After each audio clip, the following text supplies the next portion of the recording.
લૂંટેરી દુલ્હન 13 દિવસ સાસરે રહી ₹1,40,000 પડાવીને ભાગી ગઈ। યુવતી અને દલાલે ખોટું નામ ધારણ કરી સૌરાષ્ટ્રવાસી યુવકને છેતરી લીધો। જૂના કોસાડ રોડ પર રહેતા સૌરાષ્ટ્રવાસી યુવક પાસેથી ₹2,25,000ની રકમ લઈને યુવતીના લગ્ન દલાલ મારફત થયા હતા। જોકે લગ્નના 13 જ દિવસમાં યુવતી ભાગી ગઈ હતી। તપાસ કરતા યુવતી જ નહીં, સાક્ષી અને દલાલના નામ પણ ખોટા નીકળતા મામલો ઉત્તરાયણ પોલીસ મથકે પહોંચ્યો છે।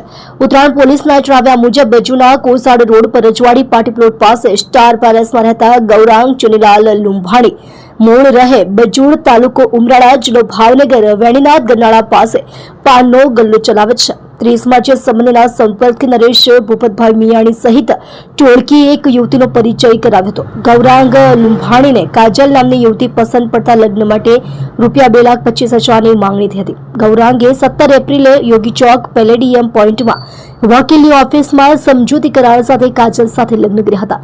લગ્નની સાથે જ કાજલ સુનિલભાઈ પરમાર નામની યુવતીએ ગૌરાંગના ઘરે પગલાં પાડ્યા હતા। લગ્નના 5મા દિવસે કાજલનો ભાઈ લાલો ઘરે આવ્યો હતો અને રીત રિવાજ મુજબ પિયર લઈ ગયો હતો। 7 દિવસ પછી કાજલ પરત આવી હતી। જોકે તેનો સ્વભાવ બદલાયેલો હતો। કારણ વિના ઝઘડો કરીને 5-6 દિવસ રહ્યા બાદ કાજલ ફરી પિયર જતી રહી હતી।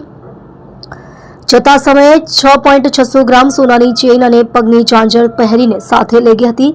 ગૌરાંગે કાજલને કોલ કરતા તેણે જણાવ્યું હતું કે મને પૂરતી રકમ મળી નથી, હું તારા ઘરે કાયમી રહેવા માટે આવી નથી। તમે આપેલી રકમ નરેશ, લાલો અને રાજુ ભડિયાદરા લઈ ગયા છે, હવે પછી મને કોલ કરતા નહીં।